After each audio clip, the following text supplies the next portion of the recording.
Okay, hello everyone. This is Counter YOLO, bringing you another video talking about survivability in Star Trek Online. And yeah, it has been a while since I brought out my last video. It's been about exactly 2 full months since my last video, and I have been hard at work on figuring out how to do survivability and tanking correctly in the current game state of Star Trek Online. Now, in this video, I will overall be talking about my general impressions of the current state of the game, as well as how tanking has been affected by things that have been going on. Now, as we all know, there have been a couple of things going on. So in this video, I'll be covering a couple of things that I think are important. First, I'll talk about the general state of the game. Referencing a tanking perspective, while I talk about those general types of things, I will then go specifically into how those things directly affect survivability and tanking inside the game. And then lastly, I will very briefly, very briefly, go over to the specializations for space and ground tanking, mainly just saying what the best ones are, and then in a separate video, I will explain why those are the best ones. So let's go ahead and get started. Now, as we all know, there have been a lot of changes going on. Now, there were a couple of really basic ones, like there were level cap from 60 to 65, with all of the T5U and T6 ships receiving hull increases. All the gear has been upgraded from Mark 14 and Mark 15. Carriers have become a lot more prominent and a lot more popular, as well as we've had a lot more new players at level 60 that have entered the game. And along with these changes, NPCs have received a couple of damage increases across all of the queues. And that's really kind of the biggest impact that has been going on, has been shaking up a lot of what everyone else has been doing, is that the NPCs are a lot stronger. Now, of course, in 60 to 65, we would expect them to be stronger, but we would also expect ourselves to typically be stronger too. And proportionally, we haven't been able to be as strong as we would have wanted to be, especially in terms of DPS as well as threat generation. And it's because of this that a lot of our tactical captains have changed their setup entirely. A lot of them have gone away from beams entirely to either single cannons or dual heavy cannons. Now, when you switch from beams to cannons, you're typically going to be doing more DPS overall. And since a lot of your engineer tanks and science tanks can't really change their builds too much, because they need AoE types of damage things, whether that's being fire well or like gravity well, overall, it means that your tactical captains proportionally are doing a lot more threat than normal, and your science and engineering tanks are doing relatively the same amount of threat, which means that your DPS guys are getting a lot more threat than normal. So yes, in terms of threat generation, science and engineering tanks aren't able to do as much threat as normal. Like in past seasons, like literally on a cruiser, I could literally just have a threatening stance up plus command and extract fire and be perfectly fine, and not have to worry about anything else, and I would know that I could go in, launch a gravity well, get pretty close, start firing, and I'd be able to keep the threat virtually like 90 to 95% of the time. And now it's around like 60 to 70%, which is pretty significantly lower. Because of this, and combined with the MCs are a lot stronger, they have a lot of kind of unfair abilities that will one-shot basically anyone now. Like abilities that like in past seasons would only like half shot a tank like me that had like 50 to 60% resistance when I knew it was coming. When those things are almost one-shotting me now, and I know what I'm doing, it's kind of unfair. And so when those things are obviously attacking a DPS guy, and it will completely destroy them in one shot. There was in a light queue in Hive Onslaught that I was doing a couple days ago. There was me in my normal cruiser. Well, not the normal cruiser. I've done a different cruiser now in the current meta, as well as a science tank in a mega well build. And we were both doing a lot of threat, and then this silly tactical guy with dual heavy cannons decided to do a volley against the Borg Queen, and the Borg Queen immediately targeted him and one-shotted him. And he started complaining and flaming us in chat, saying like, "Why aren't you guys keeping threat? Aren't you supposed to be good tanks?" And we're like, "Well, we're doing what we can. You're just doing so high spike damage right now that the current way the threat generation works in the game is that threat generation is going straight to you now. But anyway, the next point is with carriers. This is pretty simple. Carriers are a lot more popular now. Carriers are not a tanking ship. I cannot emphasize this enough. You do not tank with carriers. Just saying. However, with carrier pets, one of the options I mentioned in previous videos with threat generation, I'll also mention in the next threat generation video, you have an option to either basically enhance your pets for one of them, or you like decrease or increase your threat generation based upon whether you have threatening stance up. And the wise option to do would be to do the threat generation decrease/increase. And because carriers are extremely popular, people want to optimize their carrier pets as much as possible. A lot of people are not choosing that, and so inherently, just because of this, their ship and their pets are doing double the threat that they would normally. And so because of that, combined with other things, threat's a little bit harder as well because of that. Combined with that, we got the last point. We have a lot of new players at level 60. Well, starting at level 60, so they'll be at 65 very, very quickly. All they have to do is just start the game and play through the 5 story missions, and boom, they're at 65. Because of that, queues slash operations, the name change to operations soon, are slightly more difficult, just because we have a lot of people who aren't as proficient at the game as some of us more veterans are. That's not a bad thing. It's just that we have to be more cognizant and respectful to them, and be willing to coach them if they're willing to ask for help. And especially inside of a queue, because tanks typically don't need to be as intensive with like their weapons and stuff. There have been a lot of queues that I've been on that I've talked to a lot of people in chat, giving them some advice during and after a queue ended, just giving some pointers and things to think about. So yeah, in terms of like all stuff in the game, if people need help, feel free to give them stuff, or feel free to refer them to me. I'll be happy to talk to them as well. I'm definitely not the expert when it comes to DPS, but in terms of other things inside of the game, in terms of tanking as well as like general ways to be a good healer, I can also give some pretty good advice about that too. Now for the second part, how does this stuff affect different scaling things in the 3 general categories for survival/tanking, with damage mitigation, damage recovery, and threat generation? Well, in order to fully answer that, we have to talk about this. We have to talk about stuff that's linear and stuff that's non-linear. And that's because if stuff is non-linear, then we can't focus on that as much if we're going to be or close to as effective as a tank as we were in previous seasons. So like for instance, for a non-linear example, damage resistance is one of those categories in which if you try to stack a bunch of damage resistance consoles, you're not going to get the same amount of damage resistance percentage that you get out of each console after the first one. It's going to get progressively less and less efficient. And so it's better to get that through traits and skills, rather than actually getting it through consoles. However, if you have linear scaling, like for instance tactical consoles, stack as much as you want. It'll keep on giving you more and more damage. Now obviously there's more than one way to get lots of additional damage. Tactical console is just the easiest and simplest way to do so, because it's a linear scale. But yeah, we'll go ahead and start with damage mitigation. There's 4 different types in here. So I'll start with damage resistance, which is how much resistance innately that your ship or your captain has on their hit points. There's 2 different general types in this. They're both non-linear, but their caps are different.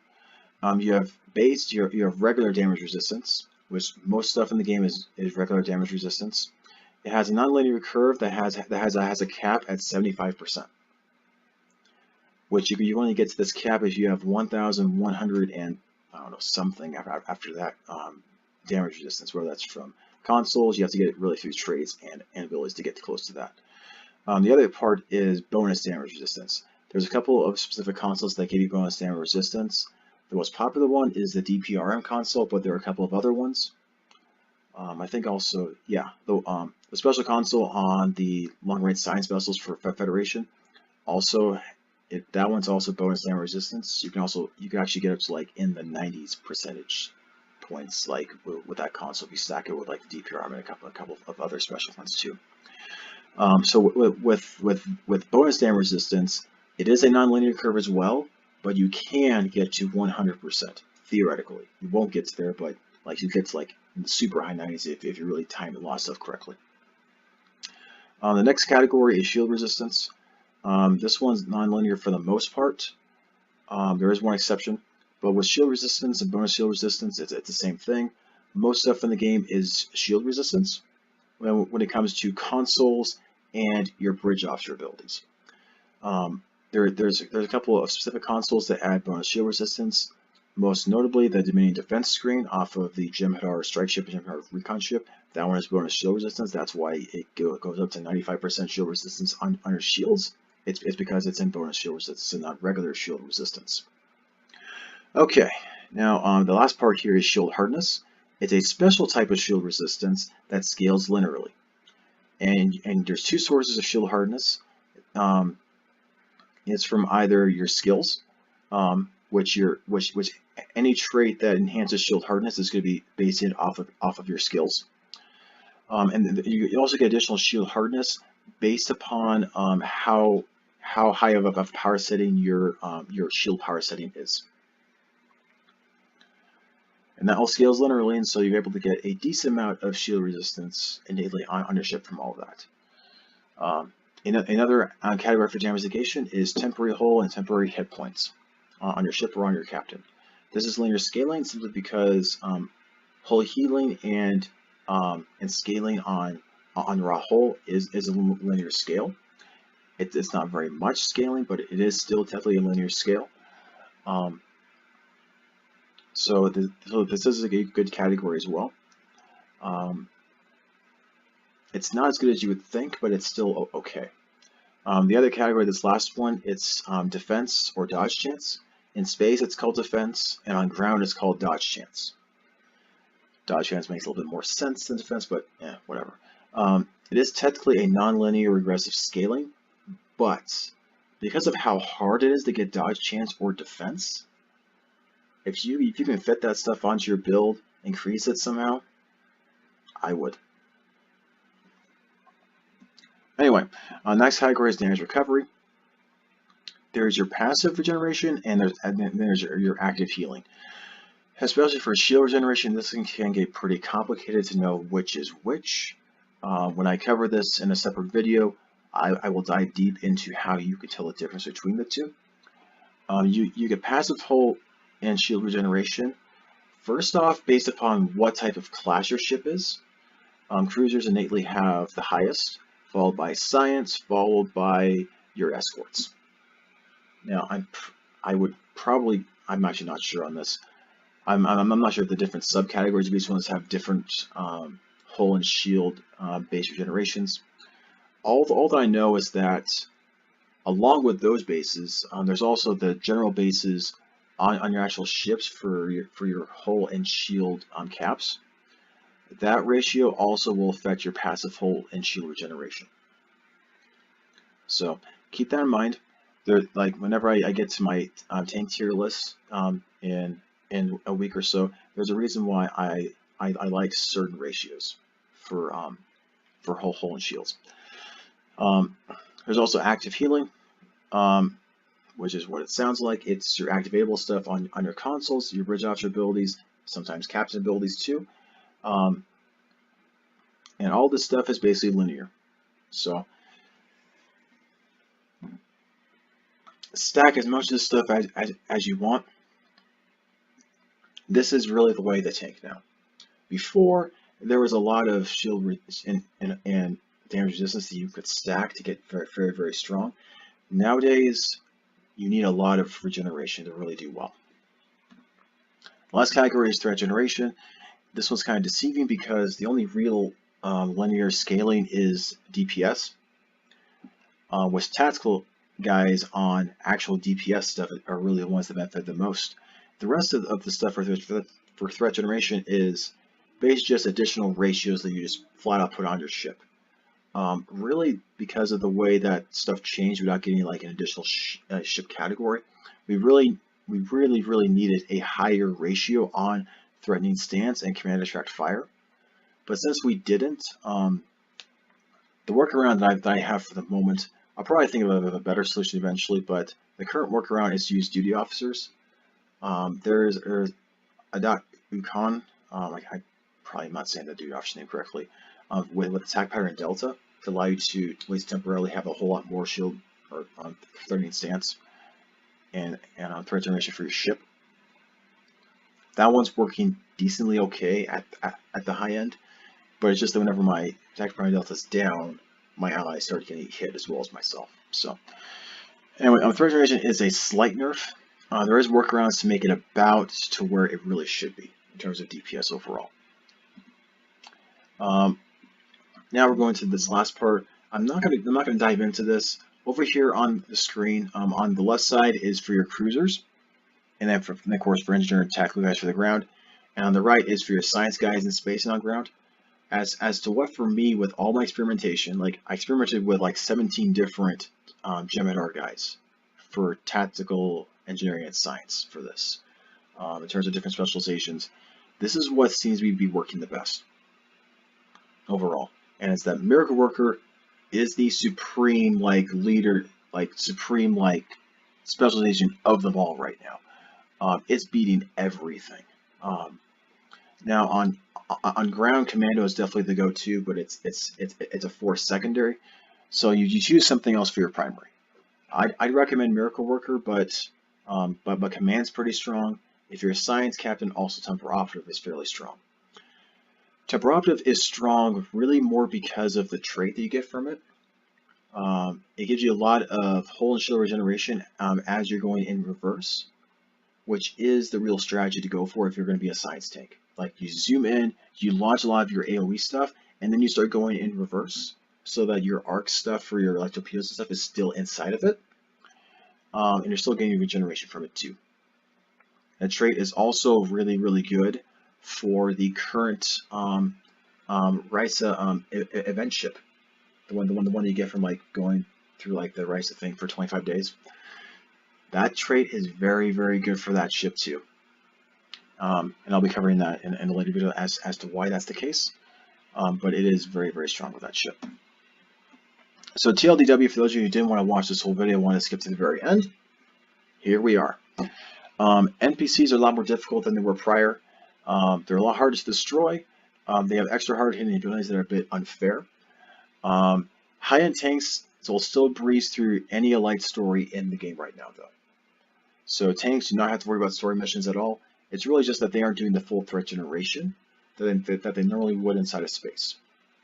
Tanks, besides those insta-kill abilities in space, though, tanks will still do just fine in your Elite content, just fine though. Threat generation is really the part that we're hurting though.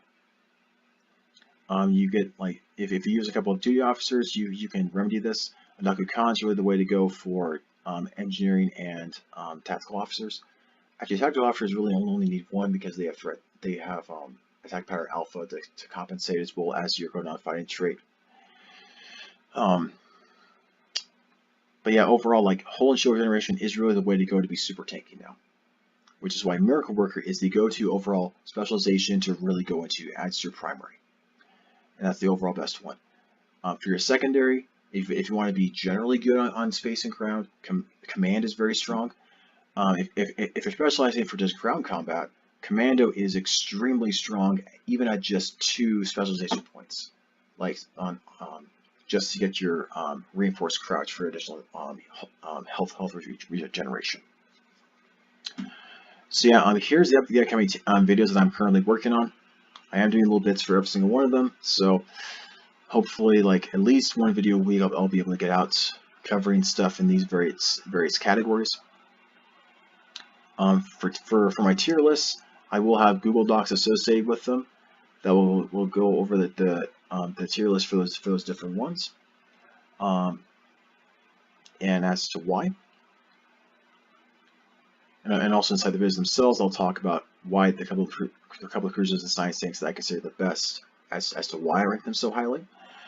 For science, it's more self-explanatory than for cruisers, so I'll go more depth in cruisers, as well as the basic consoles and space sets inside the game. I have experience with a lot more consoles and a lot more space sets, So I will go over a couple of those that I feel are also good alongside the Lucari set and Cabali set. Both those sets are still pretty good. Before, I would have said that the Cabali set was definitely superior. Now I would say they're basically on par with each other. It just depends on what you want to do on your ship. I'll also go over the survivability guide and do a couple of reviews of a couple of things, notably damage negation, especially with shield resistance. My math was wrong for that video. I'm sorry for that. I will be redoing that, going over things more in depth, and actually give you proper stuff for it.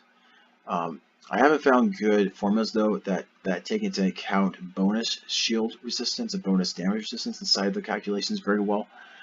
I'll try to get as much as I can for you all, but if not, well, I'll provide you what I can for them.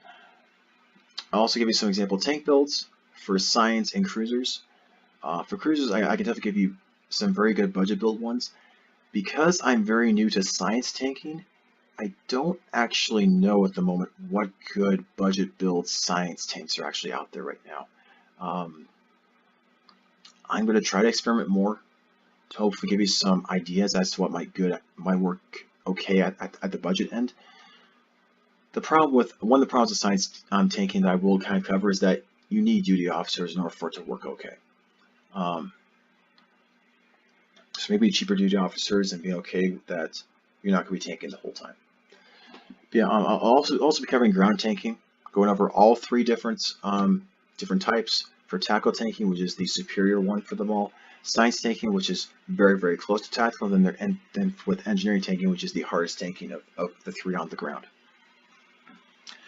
Right now, I'm still debating whether I'm going to put elite playthroughs on this channel, or whether I'm going to create like a second play, like a let's play video channel for it, or if I'm just going to create a Twitch channel and put the playthroughs that's there. I'm not really sure yet.